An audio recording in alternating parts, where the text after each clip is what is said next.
Is it too loud? No? Okay. So, is it loud enough? Yes. Yes, people in the bathroom. So once again, hello everybody. First of all, some words about language and translation. Wir haben versucht, einen Dolmetscher zu bekommen, hat leider nicht geklappt. Es war dann doch zu kurzfristig, deswegen haben wir uns dafür entschieden, es alles auf Englisch zu machen. Wenn jemand eine Übersetzung braucht, dort hinten ist Igor, der macht es gerne, setzt euch am besten in die Nähe von ihm, er wird simultan übersetzen auf Deutsch, und wenn wir hier weiter auf Englisch machen. So I just said, we tried to get to organize an interpreter, but it was such a short notice, so we couldn't really organize an interpreter. He was doing the translation in a small group, so we can just go to him and he will do simultaneously a translation. Okay, so I'm happy to see so many people even though the event was announced on such a short notice, and I'm also happy to welcome David Graeber at the Occupy Biennale at the Autonomen University, even though, as far as I know, he has quite a tough, tight schedule during his time in Berlin with many other meetings and especially book presentation. Apart from his publications from inside Occupy, that the first 5,000 years of direct action, David Graeber has been active in many political contexts and social movements in the last years and decades. And from global justice or anti-globalization movement to student protests, and as most of you probably know, Occupy Wall Street. Today, we would like to talk about his experiences with different social movements, in particular with Occupy Wall Street, but also about larger questions like strategy and tactics in social movements, about the current crisis of capital, current contradictions, economic terms, politically, socially, we're currently facing, and also about how to move forward within this, with this global real democracy now, or Occupy movement. We thought it makes sense to address these questions not in the form of a conventional speech or a panel discussion, but rather in the form of an open discussion round, which means that we would begin with some prepared questions, prepared by ourselves, by one man and myself, which will be the moderators, and then after like 40 minutes maximum, we would open the discussion for your questions, but also for your maybe controversial experiences and positions. So it's not designed as being a simple question-answer game, but you are encouraged to bring in your controversial positions or your own experiences. The time frame will be 1.5 hours, so just keep that in mind, because at 8 o'clock there will be another event, a screening, which will be announced after this event when I'm going to say something about it. And I think that's it. Did I forgot something? Great. I'd like to hand over to Wanda now. We will begin with our prepared questions now. Thank you. Okay, thank you, David, for being here. First question, obviously, about Occupy Wall Street. I think by now we're all fairly familiar with the story of Occupy Wall Street, and what happened in Zuccotti Park was heavily mediatized. What we know less about is what happened in the second stage of Occupy Wall Street. Specifically, we were wondering if you could talk a little bit about how Occupy Wall Street managed to forge alliances and work together with immigrant groups, workers' unions, and more established leftist groups, be they anarchists and Marxists. So for us here in Berlin, it would be very interesting to know what worked, what didn't work, and what we should be mindful of as we're trying to get out of the encampments, out of the square, and penetrate the larger social fabric. Okay. One reason that I think there's been a sudden dramatic drop of media attention at Occupy Wall Street is precisely because of the change in the nature of our alliances. I'm speaking as someone who's been doing this kind thing. Not all my life, maybe 12 years. Still, I had a range of experience, and I've never seen anything like the media attention that Occupy got. It was startling. Normally, in America, this kind of movement is just completely ignored. And there seems to have been a very self-conscious decision by a lot of sort of progressive liberal groups in the United States to jump on this and to push it in a direction. It's not clear whether they really thought that we would end up, backing Obama, for example. They probably weren't that naive. But to push us in a sort of more legislative direction, which completely failed. The group was founded very much on horizontal principles, and it was never going to actually become incorporated into the political process. It took a while for them to figure that out. And of course, once the mass repression began, those guys were very much put in the bind because most of them were tied to one degree or another to the Democratic Party, which, of course, was a Democratic regime, and mostly Democratic mayors who actually sort of sent in militarized force to attack the camps. So they essentially briefly caused a sort of scandal, tried to pretend to be all scandalized about some broken windows in Oakland 3 or 4 months before as an excuse for not making an issue out of the police brutality, and essentially have withdrawn. So we have a split now. They're working on this 99% summer thing, which has nothing to do with Occupy Wall Street. And we're in the labor unions, which actually had been a really strong base of support for us, that even back in Zuccotti Park, we've now sort of really been concentrating our efforts on building alliances with them. Also, as you mentioned, immigrant rights groups, community groups. And it's quite challenging because what we find is that we decided we were going to organize around May Day. Because we never had an event that we had more than 6 or 7 weeks to prepare. The occupation of Zuccotti Park, really planning for that began on, I believe, on August 2nd, and the event was on September 17th. We had 6 weeks, which is really impossible to organize a really mass direct action in 6 weeks. So we actually thought, all right, we're going to allow ourselves 3 months to really concentrate on that. And it was going to be an attempt to work with unions and try to bring unions around to more radical positions. I mean, just having unions march on May Day is quite remarkable in America. It never happened before. So in a way we accomplished that, but what we found was that it's much easier to get unions to take a radical position than to actually do anything. For example, there was a solidarity statement which went along the May Day rallies, where we actually got leadership of every single major union in New York City, from the health workers, transit workers, the Teamsters, UAW, to essentially endorse social revolution. Pretty much straightforwardly said that, dissolution of borders, autonomous self-governing communities, and put in the word revolutionary. They signed that, which was kind of amazing historically. But on the other hand, when it came down to, we had to ratchet down what we were preparing to do.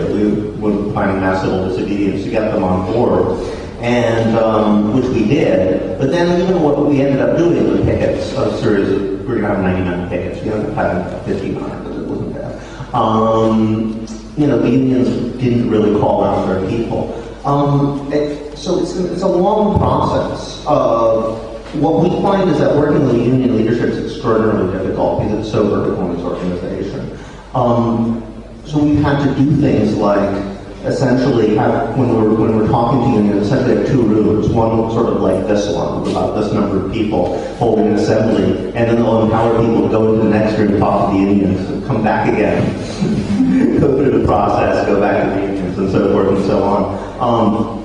What's actually much more promising is that we're now seeing more and more radical horizontal groups within unions, sort of rank and file within unions, sort of forming and taking much more radical positions. And I think that's what's really promising, is a sort of spread of horizontal principles, even within what had been extremely vertical organizations. Okay, thank you. The second question is about the internal tensions within Occupy. As we all know by now, there is a certain tension or division at the heart of Occupy between, let's put it roughly, the reformist camp and the more revolutionary camp, between people who demand things like the Tobin tax or stronger banking regulations and people who would like to see the overthrow of capitalism. How could this problem be solved? Is it even important that the movement has an anti-capitalist consensus for it to be effective? Well, one advantage of the abandonment of the liberals is that's largely resolved itself by now. We're pretty much explicitly anti-capitalist now as a group. As I was saying, there seems to have been a division of slogans whereby they grab the 99% and we still have Occupy. There's certainly overlap, but I think the split is largely organizational rather than ideologically. The way I always like to put it is that as long as you're willing to act like an anarchist now and move in the direction of greater horizontality and greater direct democracy, how far do you think it's possible to go on that road is kind of up to you. We don't have to have consensus on that. We don't know until we get there anyway. But that does mean that people have to act like that now. And so the real split is less along vision as along organization. It's really difficult to integrate people who are systematically interfacing with the state or organizations tied through to the state or organized through the state and a directly democratic group. Almost impossible. So, in fact, there's a lot of people who are not explicitly anti-capitalist and liberal who remain within the group, but as long as they're not operating through the state institutions or building for taking power at any time, fine, that's up to them. So in that way, I mean, it's rather nice. It's largely anarchists who started the movement to begin with, for people working along those general terms. And it's kind of moved back to that again. So I would say that at this point, Occupy is very much anti-capitalist. The next question is a bit convoluted, so I'll try to read it out. The critique has been made, most often from within leftist circles, that Occupy lacks a solid critique of capitalism and is only concerned with proliferative politics. In other words, Occupy is more interested in modeling the society of the future than understanding the structural nature of capital and state power. Implicit in this critique seems to be the assumption that Occupy is somehow naive about our abilities of bringing down capitalism without open confrontation. Would you agree with this interpretation? What do you think is the role of theory in letting the new grow in the shell of the old? And Entschuldigung, hallo, ja. Ich verstehe schon die Frage nicht. Ich bin jetzt der sich zutraut, zuzugeben. Und ich denke, es geht mindestens 50% der Leute so, dass sie schon allein die Frage nicht verstehen von dem, was du ihm jetzt fragen möchtest. Darum frage ich mich, was machen wir hier?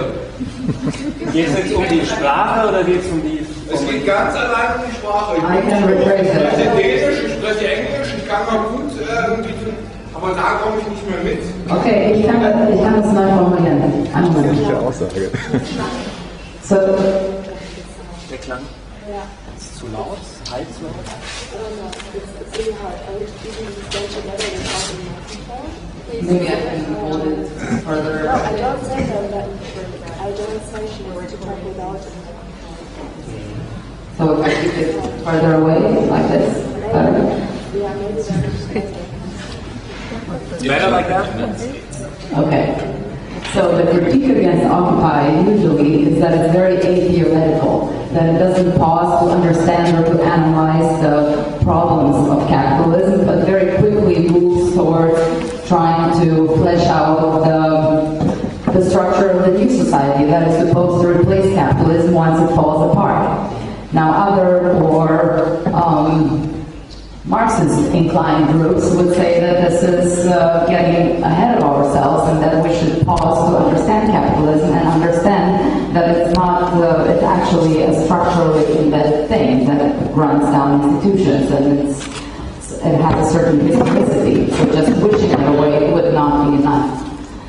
So my question to you is if you think that this is an accurate analysis of Occupy, and if also, if we adopted a more rigorous theoretical analysis, if Occupy would be more able to work with, let's say, older, more established leftist organizations. Well, if you notice the language that's being used here, occupy it, as if we are a single entity with a single mind that has an analysis.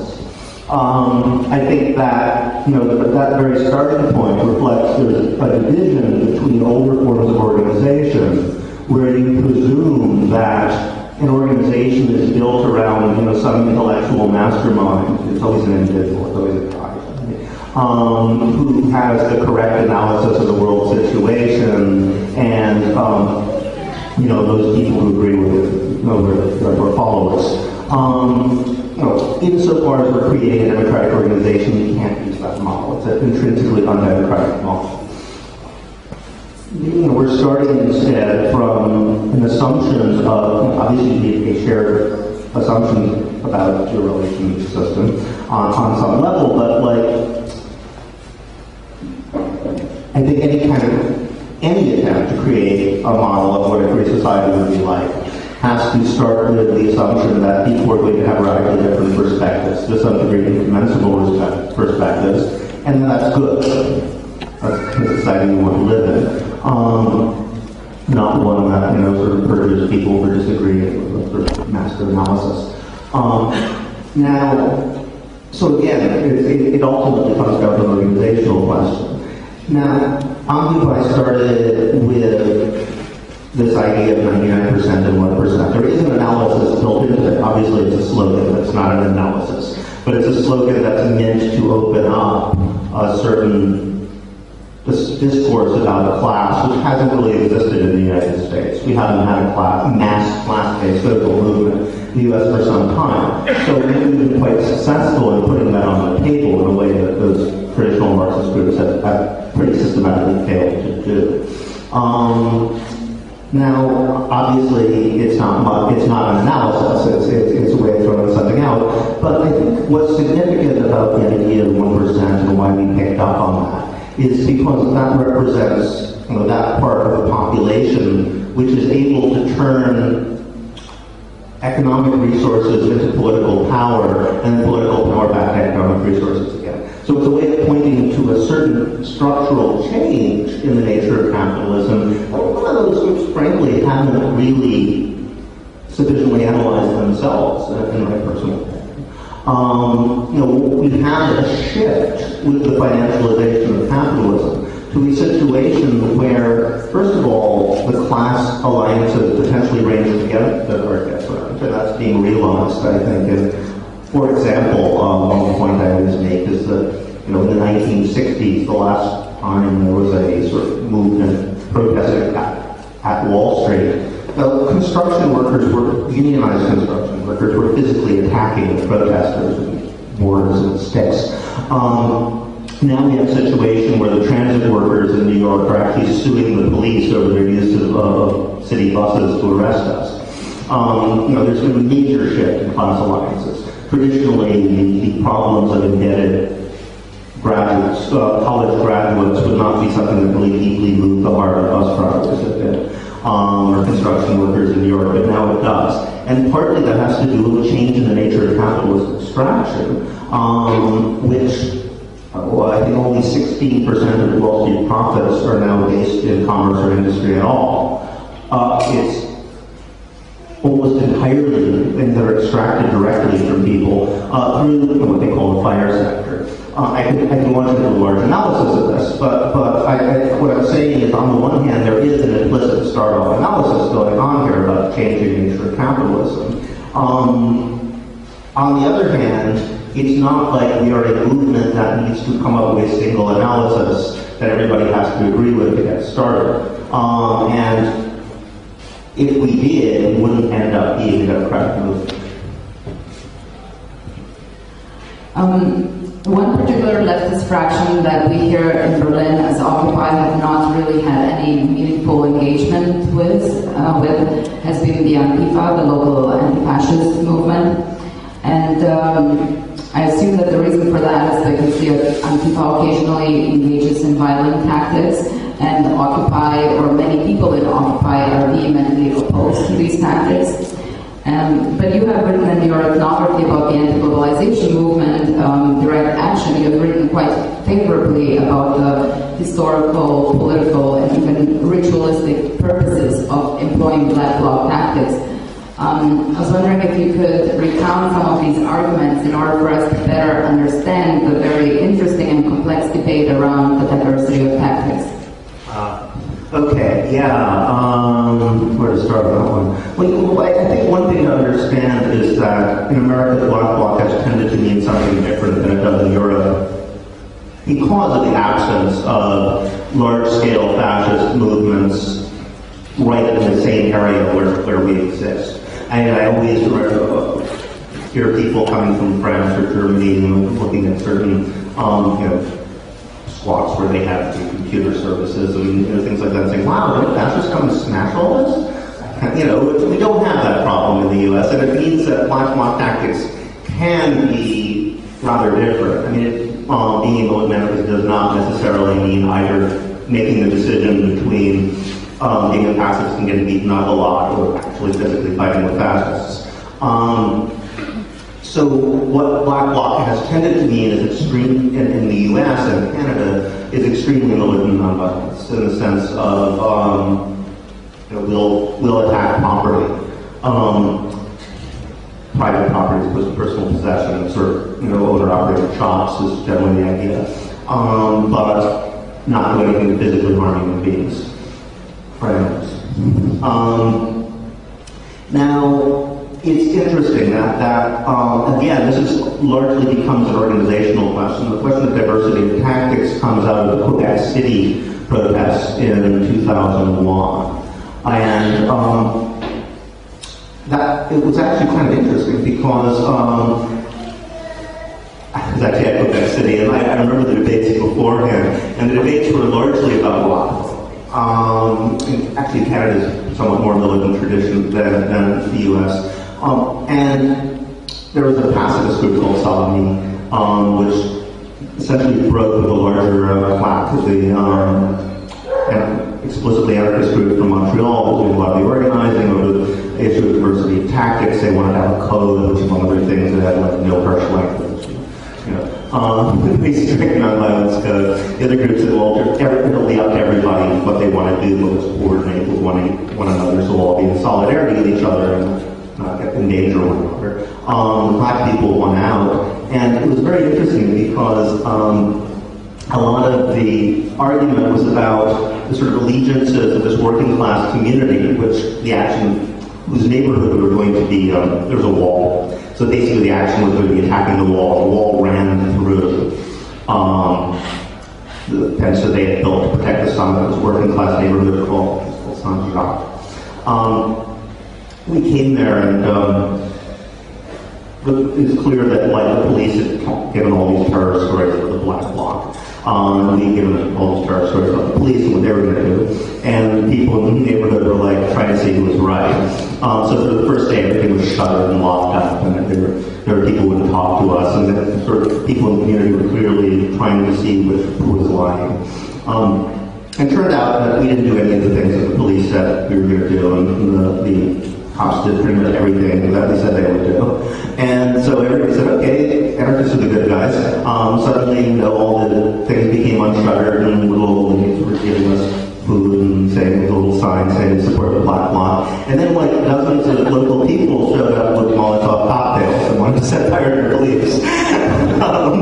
So I think this shows that these debates are very multifaceted and confusing. It has a lot to do with local standards and what they're actually trying to achieve. A lot of the debate in Seattle, for example, over the window breaking, which was treated as this huge moral issue. Often these issues about tactics are really about strategy. They're really about the question of what the movement is about. Are we actually trying to, are we a reformist movement that is ultimately trying to sort of encourage responsible consumerism and fair trade and things like that, and therefore appealing to middle class sensibilities, or are we a revolutionary movement that's trying to prove to people who are already angry that the system is vulnerable? That's largely what the debate was about, but very few people wanted to frame it in those terms. So I think a lot of the debate, a supposedly moral debate about violence, is really people arguing about strategic questions that they don't want to frame explicitly. Not many people say no, I'm for capitalism, for example. So they say, well, you can't talk about destruction. As if it would be possible to have a revolutionary movement. It's possible to imagine a revolutionary movement where no one is ever physically attacked or hurt. It's really hard to imagine having a revolution in which no private property was damaged in any way.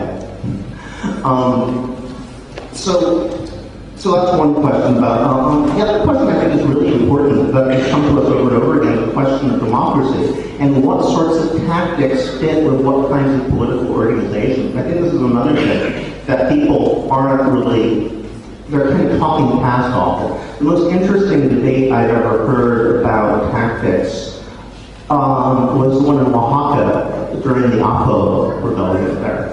And there was really explicit that they said, well, we want to preserve horizontality, that's our ultimate value.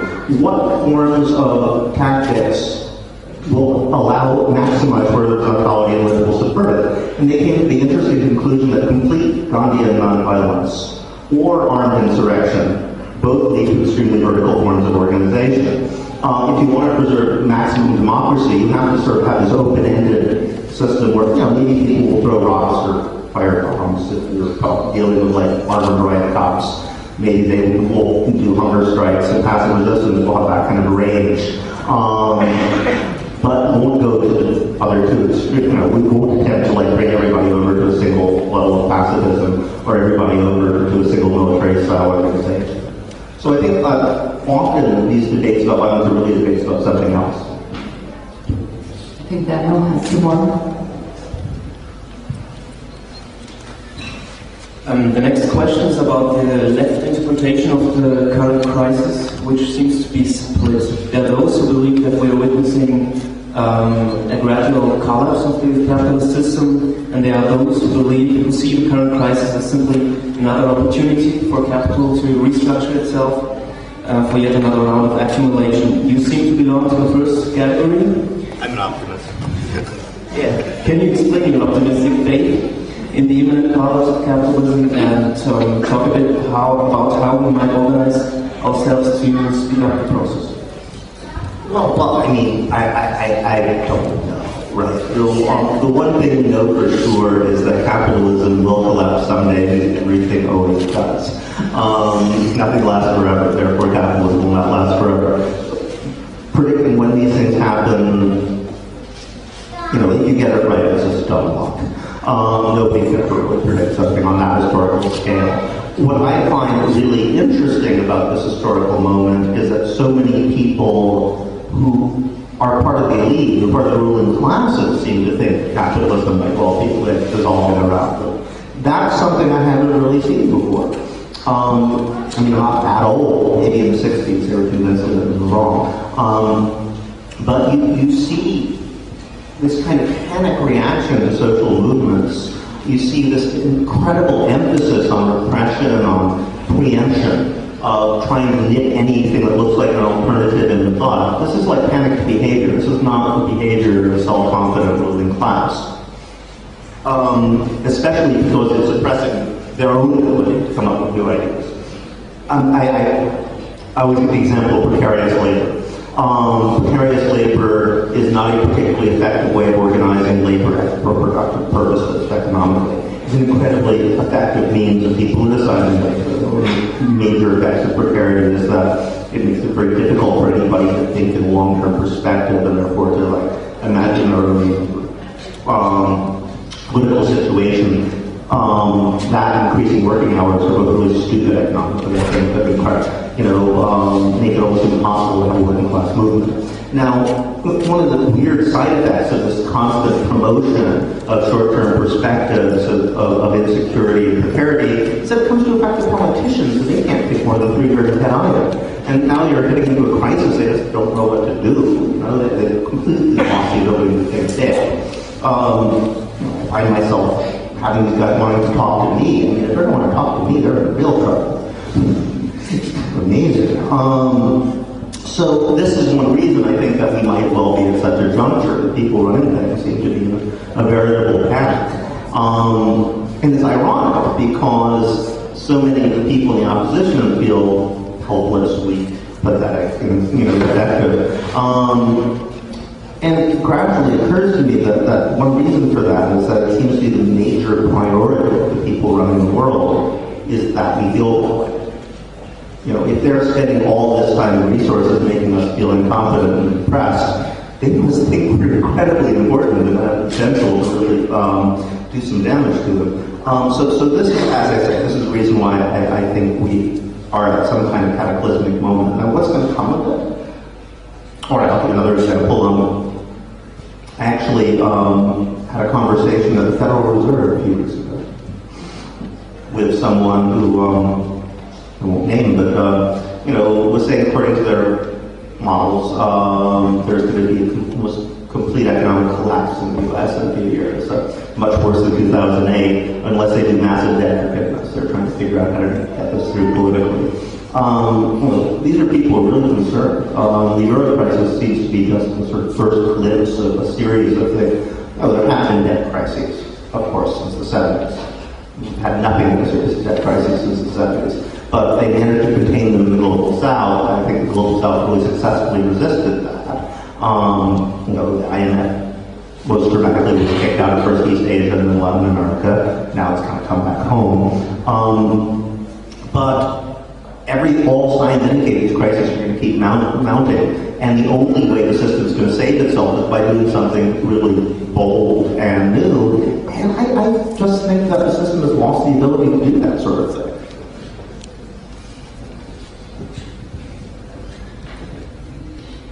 Next and last question is about transition or possible process of transition.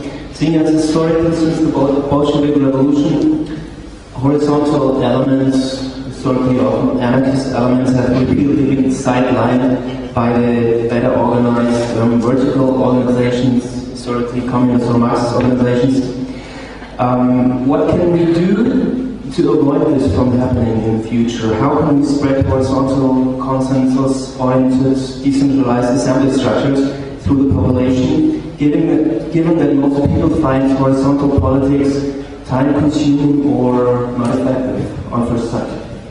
Okay, I will respond to 2 elements of that, which I find problematic. One is that vertical guys are better organized. I don't think that's actually the case. I think that what vertical organizations are superior in 1 or 2 areas. The problem has been that for most of the 20th century, those 1 or 2 areas have been the ones that have been prioritized by the situation. By which I mean, essentially, they're much better at military stuff.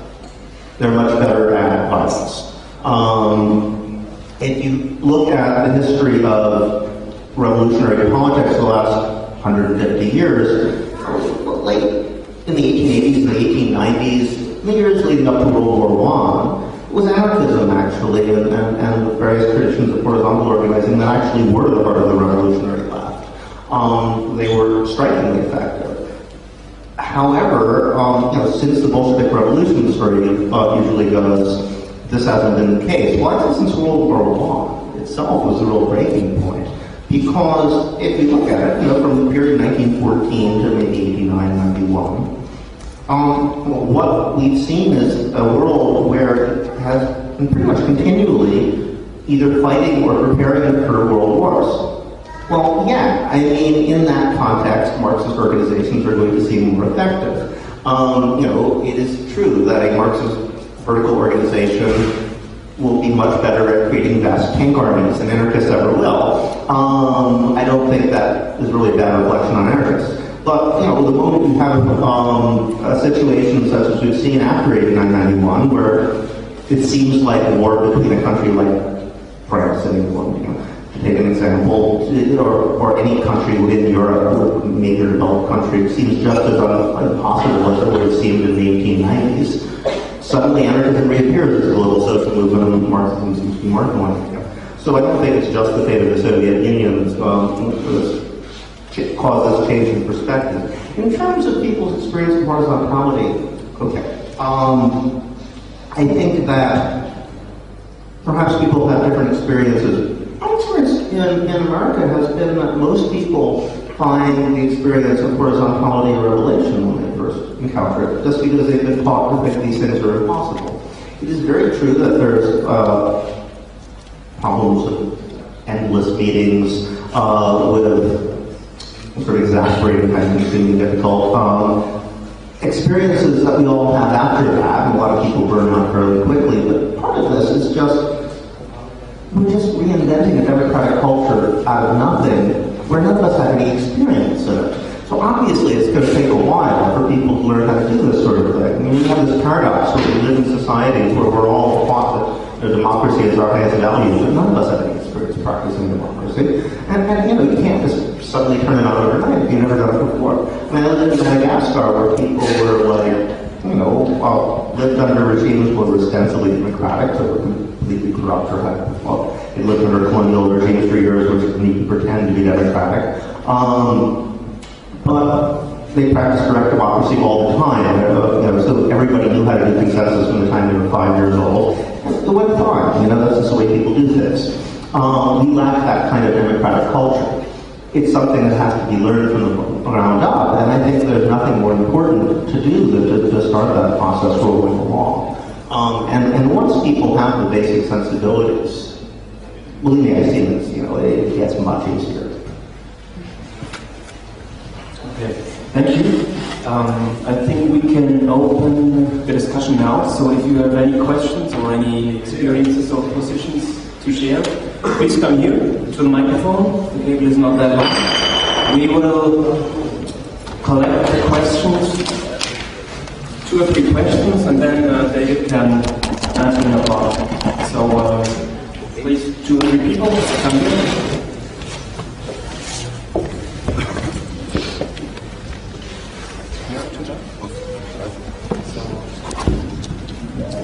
Hi, David. Hello. Hi. Nice to see you. I'm kind of confused because of the image I got from Facebook. Facebook. Not on Facebook. No, it's not about that. These people about unconditional basic income, whatever, they are on Facebook, and they like your writings, and I thought, maybe it's cool to meet an anarchist here in Ohio. And they're actually... Limit your question to 2 minutes. Thank you, I will do that. Actually, this is one question. What I also would like to ask people like Alex Jones or whoever choosers what except I don't know, community movement, what would you suggest to people to do against this shit? What's meant to happen? Like, I don't know, Fourth Reich or a global world war. What would you suggest to the people to do? Each one for me, I'm born here in Berlin, so in my little flat with my internet, what would you suggest to do to the people?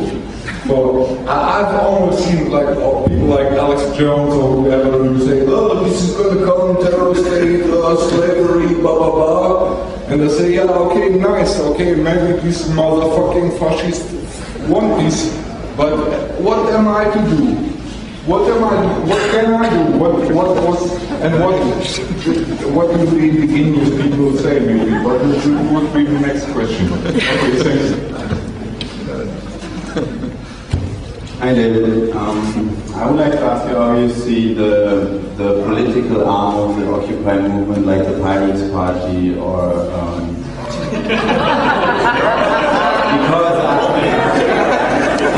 because this question goes around in my mind because I see they have a structure already, and Occupy is still looking for a structure. And so when we talk about two systems who work on so we have the old system and we have emerging new systems. So all the people talking about emerging new systems. So a system has to work and has to function properly to be a system. Otherwise, it's just an idea in a sense. And I would like to listen to your opinion about how you see the Pirates Party in this. Okay, thank you. Very nice. Hey. Yeah, Pirate Party I think is way interesting. But however. As someone who turned 18 with the Seattle protests and then moved to Montreal when the Quebec protests were happening, basically, I think I speak for most people in the audience. Like, I grew up in this kind of generation of kind of global protests. And you as a professor are interacting with people like us, I imagine, generally. And I'm just interested in how the Occupy movement is different. Like, how has it changed the way students are thinking and how they relate to one another? And if you can or want to, just as a Montrealer, if you want to tie that into what's happening there. Okay. First question is easy. The first thing we all need to do is to stop looking at people, constructing them as leaders, and asking them what to do. Let's see. In terms of pirate party groups like that, I think it's fascinating. First of all, it's not like Occupy as an organization. When you're talking about the distinction between working within existing political structures and trying to create alternative new political structures. And, at least in America, we're creating all sorts of alternative new political structures, many of which are quite complicated. But we're not doing it within the larger structure of the state because, we consider the state to be inherently, first of all, are we the state? No, the state is a structure of bureaucratic violence, and we don't really want to work through structures of bureaucratic violence. We want to create institutions that could exist within a genuinely free society, and you can't do that by operating within structures of bureaucratic violence, because that is ultimately the principle. I think it's great that there are people who are attempting to do these kind of experiments. It's not my project, and God knows I was told not to do it. But I think that it's quite interesting that the Pirate Party is doing these experiments with how can we do democratic decision-making, appeal to our constituents rather than the sort of classic representative model where people only reign every few years. But there have been problems in that because, the other groups find it difficult to work with them. The process as it exists is a process of negotiation and compromise between various power holders pursuing different interests, whereby that kind of appeal to your constituents really doesn't work. The system isn't set up as a genuinely democratic system. So I think doing that kind of exposes a lot of the problems of the existing system, and that's a useful exercise. I'm very sorry, but could this be true? I ask you one question. You and many people like this. No, it's not it. What this is, he's telling one like 10 words about what there are for living alternatives right now, what we can do right now, what is practically there to do resistance, and he's doing stories and only like 10 words. And no, there's nothing. What is this? I don't like it. There's a lot of resistance, there's a lot of positive things going on. What is he telling about? I don't know. You know, I don't like the disrespectful way you talk to him. Please be more friendly and open your heart. He's one of us. Don't be so aggressive, my friend.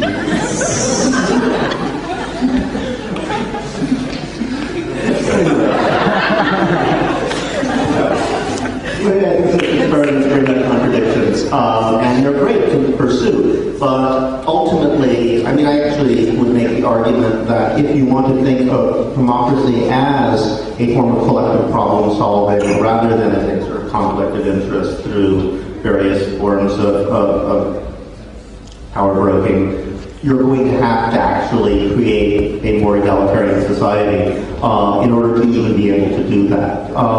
So, you know, all power to them for trying, you know, but it'll never get anywhere unless somebody else is doing what we're doing at the same time. The third question was about students. Yes, students. It's an interesting thing. I mean, people ask me all the time to compare the difference between the global justice movement and Occupy. I mean, I am a person who is sort of a element of continuity, since I was one of those incredibly stubborn people who never wanted to admit that, like, the global justice movement wasn't going to come back, you know. We were smashing our heads against the wall every year saying, no, this year it's going to be it, we're back again. And it's funny because, you know, you get to this point where your whole political life is organized around something that on some level you no longer really believe is going to happen, but you just won't admit that to yourself. And then it happens, and you're like, whoa. I was the most shocked, really, when it took off the way it did. But I think that it's interesting that when people ask the differences between the two, that the global justice movement, the great metaphor was always the carnival and the festival. You know, festival resistance, the carnival against capitalism. In a way, the sort of traditional model of how a revolution works is thrown into reverse. It used to be like, first you have the battle with the forces, the border, the army, the cops, whoever it is, and then you win, and you have this spontaneous festival and celebrate the revolution, and then you have to go about creating real forms of direct democracy, and eventually this is supposed to lead to a profound cultural transformation of sensibilities. And the global justice movement was kind of that backwards. You start with these groups, sort of subcultural groups that are already trying to change your basic everyday sensibilities. You form groups that, based on direct democracy, create a celebratory festival, which then ends up with happens to the police. But it still starts with the sort of theme of the carnival and the clowns, the puppets, and so forth. And Occupy, on the other hand, it starts with the camp, the community, the food, the library, and I think that's an interesting transformation. In almost all other ways, it's really the same. You're creating this image of what a actually democratic society might be like to counterpose to the sort of undemocratic institutions that right next to you. So that the reconfigurative politics itself becomes a means of challenging power.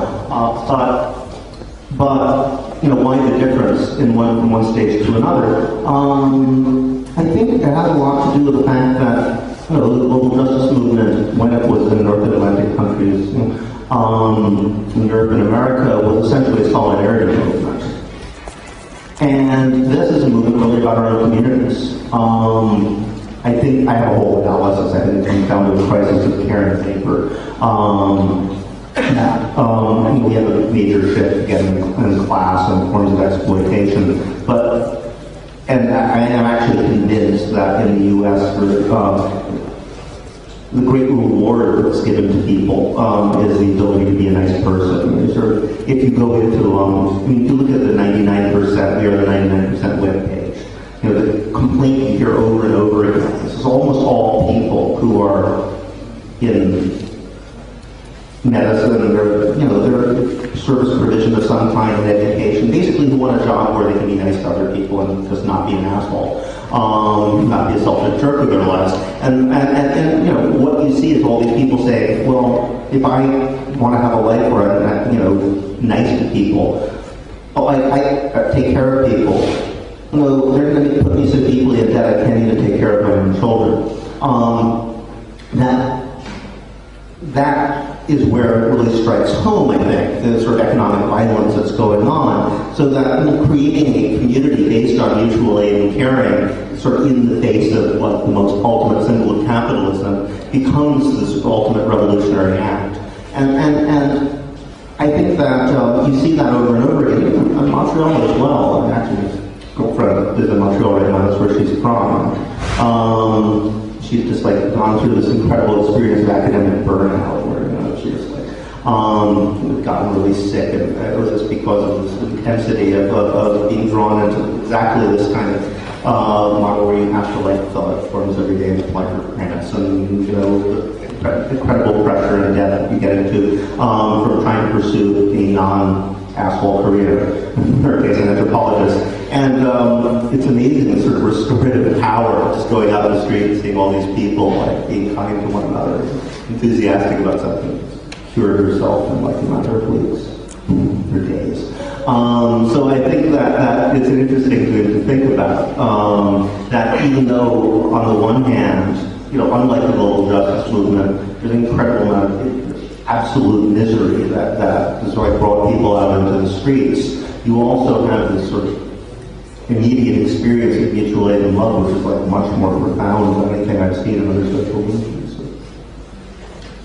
It seems to have a lot of the power of the thing, and the reason that it's spread so quickly is because there's just an absolute deficit of that in ordinary life.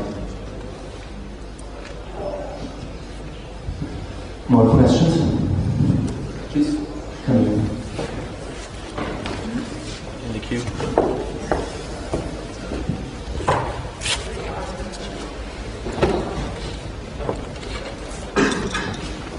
Yeah, I wanted to maybe ask you, given that we are here in the Berlin Biennale, if you could offer some reflections on the relation between activism and art, and especially within the context of certain institutions, especially given, I have been thinking a little bit about this lately, and especially today, after some people I know that came here basically because of their involvement with women in Spain.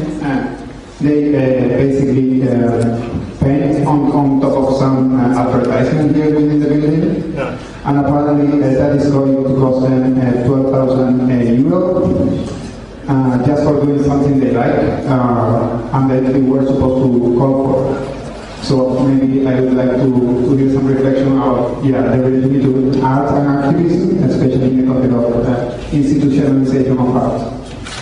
Okay, can we collect 2 or 3 questions?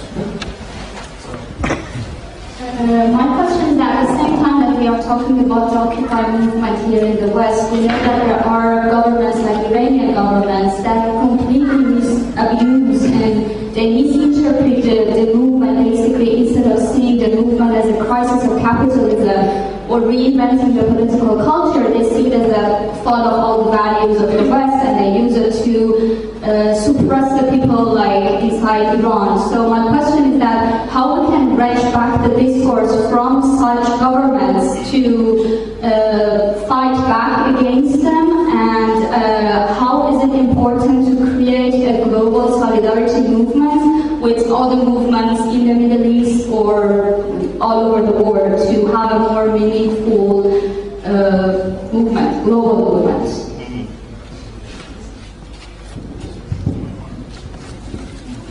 I would like to ask 2 questions. And my English is not so good. If I'm repeating something, you can just speak it. Yeah, but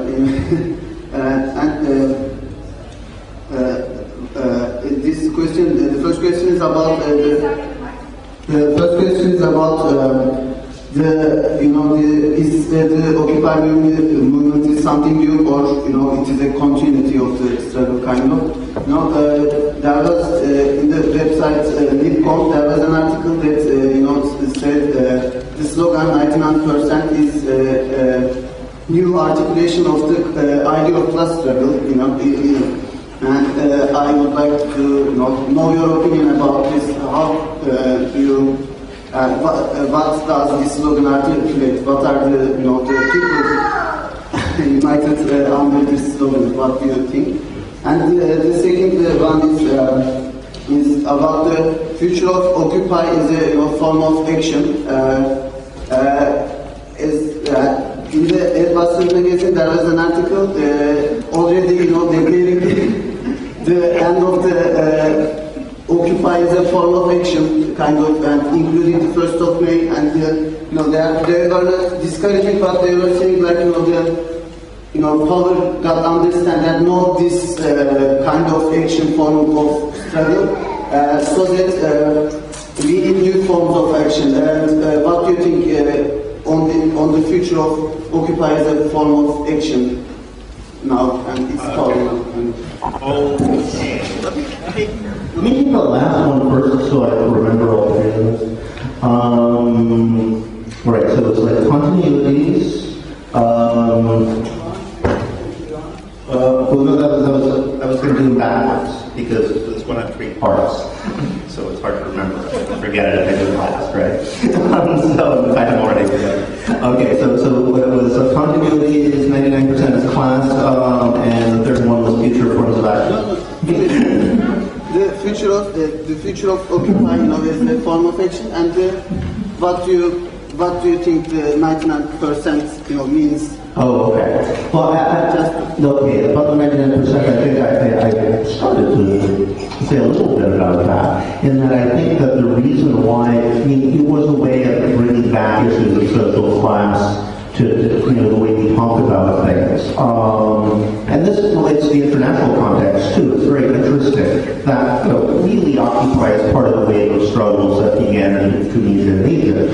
Then you have Spain and Greece, and then finally it hits America. And it's interesting that as it moves, the orientation, it actually becomes more radical in its demands. So that by the time you get to America, you're talking explicitly about class struggle and capitalism and anarchism as the core of the thing. And I think one reason for that is because, larger international framework, if you're living in Egypt, the immediate problem is American imperialism. If you're in America, you can't really blame anybody but yourself. So it makes a big difference in terms of how you have to say, well, who are you guys then? But in terms of forms of struggle, once you raise that issue, and the other thing I should say, as I was saying earlier, what we're trying to bring out is that forms of class oppression have shifted. As capitalism is financialized, you're moving from a situation where, to put it in Marxist terms, the surplus is extracted less indirectly through the wage as it is actually directly through what is called geopolitical means. I don't know. I'm trying to get the numbers on this. How much of the average American's income is simply directly extracted by the financial sector, the fire sector, finance, insurance, real estate, over the course of their lifetimes, or even in any given year. The number seems to be somewhere between 16 and 20%. It's really significant. It's like that's where most of Wall Street's profits are coming from, not actually from making things or selling them anymore. They're just taking it. And how do they do that? Because bribery has essentially become legalized in America. And so there's this, they channel the money to politicians who allow them to write the legislation which allows them to take the money, which they can have that political structure. And that's what we're trying to get at, the 1% of the people who can do that. And then really, of course, it's like the 0.01% who are really doing that. But the 1% is the cutoff point for the people who have some ability to turn their wealth into political power. Only 95% of all political contributions come from 1% of the population. tells you pretty much everything about America. So in terms of forms of action, that implies, well, what we're doing now is we're developing for the long term. The system is incredibly unstable. It's clear that it's going to be thrown into a pretty profound crisis quite soon. What we need to develop is institutional structures and a democratic culture that, it's a horizontal people and not some sort of populist fascism that takes over as things start cracking apart. In that process, we are, there's a lot of initiatives that are really, because we no longer have any media coverage nobody knows about, they're really very impressive. We have Occupy homes, teams of people saving foreclosed homes. We have Occupy farms. I mean, has anybody ever heard of Occupy farms? We have 10 farms in New York right now that are occupied, providing food for us. So there is an infrastructure that's slowly being built up. Obviously it's very difficult to create a dual power situation in the global epicenter of capitalism. But, we're starting to build the seeds of that. And we're facing an enormous police repression. I mean, it's really been ratcheted up since the liberal groups basically abandoned us. But, nonetheless, we're making pretty impressive progress under the circumstances. In other parts of America, where we are in the very epicenter, a lot, more liberated territory than that. Okay, so that's one thing. Question, I'm going to go backwards. So the next question was about Iran. Well, I mean, all governments are going to spin this thing. All political groups are going to spin social movements to their interests. I think you're right, global solidarity is absolutely critical. And most people don't realize that the movement in America, we had people from Egypt and Tunisia, people from Spain, Greece, the very first meeting where we kind of stole it from the corporate world party was myself, an activist in Greece, somebody in Japan. It's always been an international movement. And that those kind of gestures of solidarity, or working together on those things, is really remarkable in reaching historical differences that might otherwise seem insurmountable. One thing I always find really wonderful about Zuccotti Park and organizing we're doing in Occupy Wall Street right now is we have so many, Jewish and Palestinian activists working together, and it's just not even an issue, So it's exactly through that kind of international solidarity that those kind of divisions can suddenly seem stupid and meaningless.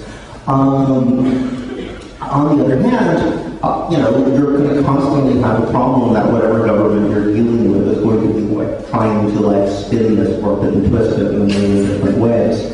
I think it's only by creating our own forms of media communications and all that we need to constantly undercut that. And this is why I'm an anarchist, because you fall into this sort of romanticization of anybody who seems to pose that your enemy or your enemy is your friend. There's a certain moral sense that no, governments are basically structures of violence. Bear that in mind, no matter who you're dealing with. But I think it's important. I think that one nice thing about altered globalization movement that we don't have to the same extent now is the intermediate network. I thought the intermediate network is incredibly important. And we have all sorts of different social media, but as a sort of global, decentralized, anarchistic sort of form of organization, you don't have something quite on that level this time around. I think we really should. That really help and undercutting the kind of problems we talk about. In terms of art, something I've noticed, which I find fascinating, is the degree to which artists always seem to be involved in radical social movements. I once occurred to me that even in a situation where there's almost no other constituency for radical revolutionary politics, somehow artists always seem to be the last ones, stubborn ones clinging to that idea. I think that's something to do with the experience of non-alienated form of production. The art world is something which takes this sort of inherently diverse and non-alienated forms of production and turns them into like capitalist value. In a way, it's the ultimate validation of finance capital. You could take anything, you sort of magically baptize it with money and turn it into, and turn it into capitalist forms of value. So art always involves a fundamental struggle. It's a battleground of value in a certain way, and that's what art is about. A constant war over the definition of what value is. And I think that's internal to what art pieces themselves and the social relations through which they're produced. What's fascinating to me is how many activists are artists, but how there's no way to achieve social change through the art world itself. That's the form of capture. But nonetheless, the people who are in that art world are often the most, the core radical social movements.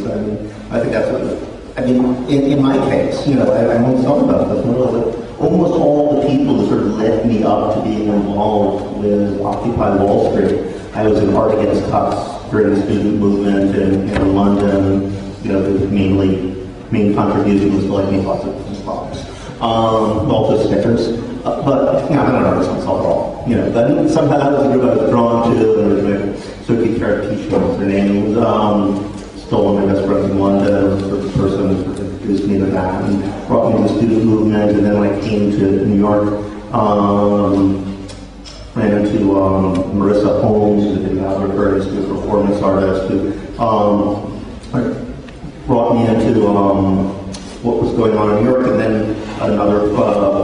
There's a whole series of people who were Colleen Asper, then brought me to 16 Beaver Street, where I found out about Occupy Wall Street, and then sort of segregated Greek anarchists and artists. And all these people were artists. In fact, they're all women artists, which is really interesting in itself. Whose work who are used to collaborative projects and are thus sort of marginalized within the art world itself because from that sort of like heroic authorial position. There's nonetheless, the very core of what becomes movement. So I think that's it's sort of like almost all of the greatest inventions of the 20th century were invented by working class people when they weren't working, like rock and roll and things like that. All the greatest things, creative things done in social movements are done by artists when they're not actually explicitly doing art.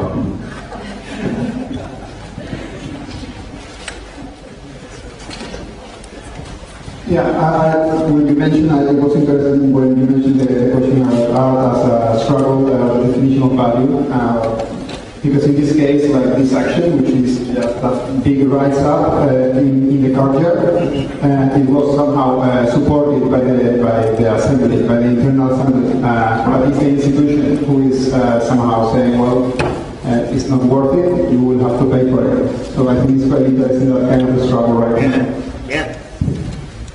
Oh, absolutely indirectly. There's a million contradictions, and we need to make these things into more of a battlefield. And just the other day, I was I was brought in to do a video, but essentially, the Whitney wanted to have all of these radical Occupy types to do some sort of video or project on the screen as people were walking in and out of the museum. At the same time as they had just thrown this huge contract to these Sotheby's, which was trying to break their union. So we just brought in some union people to yell at them for 2 hours and said, yeah, talk. Okay, are there any more questions? I think there is time for one more question round. So we take 3 people, just come here. Much choosing here.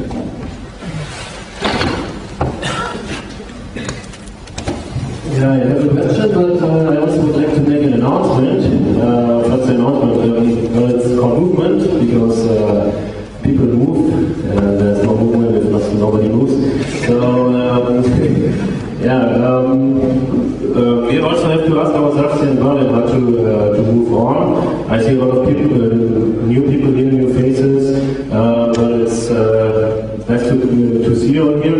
But we all have to consider it's our city, and it's I think it's quite possible what David says that there's a high risk of also system structures falling down. So I think people have come together to talk about this stuff and to figure out how to do it better. And well, but maybe it's also the answer from the guy. What can I do? He asked. I think involved and taking part. So this Saturday at 2 o'clock here in this hall, we will meet us and try also to ask ourselves how to move on in the sense of political strategies. And how to put this process in a bigger scale here in Saturday at 2 o'clock here. And the question is, when we see, we have a lot of reasons to be quite happy with the process, and as you said, you are quite impressed of the media impact also. But isn't it also a strategy if you can't ignore anything anymore, to put a quite big focus on something? So also the people who are involved now feeling like a little bit of fear, oh, we are so important now, we could make it wrong. So isn't it also maybe the media strategy to put a big light on the process to make people unsure also, because a lot of people involved are quite new in this political debates. So sometimes I think it could be better to work more without so much attention, you know. And if we see also what happens in Egypt now, it's like an authoritarian rollback, maybe we can call it. And do you think that's also a high risk for the whole global scale? Okay. I'm just trying to make sure I understand the whole question. Okay, well, we'll do today. I might ask you again. David, I would like to ask you if you'd like to draw a picture of Occupy in 5 years. So would you like to have a picture of the future, what you can imagine, also what your hopes would be and what your dreams are, what Occupy could be achieved 5 years from now? Just very open question.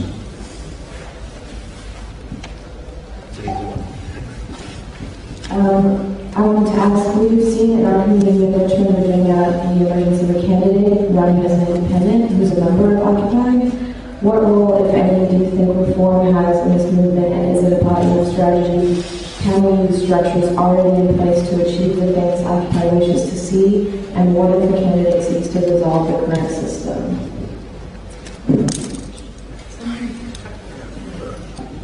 Okay. I'll try to completely understand the first one. Very short version of the same question would be what?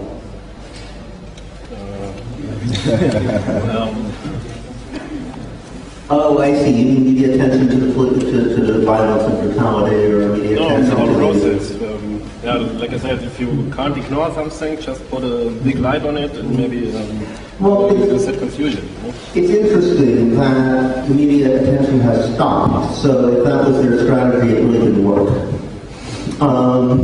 What we found was intense media attention for about 2 months. And as soon as the state decided to step in systematically and violently suppress everything, it just there was complete media blackout. It's really remarkable. I mean, on May Day, for example, we had in New York at least 50,000, 100,000, we don't know, people marching. There's never been a May Day celebration like that. We don't celebrate May Day in America. It was really quite historic. There was no coverage in the news and the Times and the newspaper. On the same day there were direct actions in California, no attention. In Seattle, they actually went off and broke off the windows, and they didn't even cover that. So clearly there was some kind of decision that we're just not going to talk about this. So I suspect that, I think that if the media attention had continued, they would have started developing certain people as leaders. It would have been unavoidable. I mean, I kind of went into hiding for long periods of time, so they wouldn't do that to me. There are a lot of deleterious effects that come from media attention that we were really having to systematically combat. But at the same time, actually the worst problem, I'll tell you, the worst problem we got from the media attention wasn't that even so much as the money.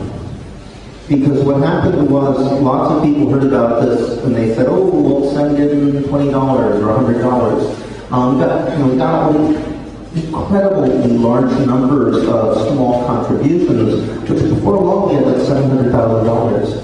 I can't remember. We never got $1 million, but it was close to that at one point. And it was like, what are we going to do with this?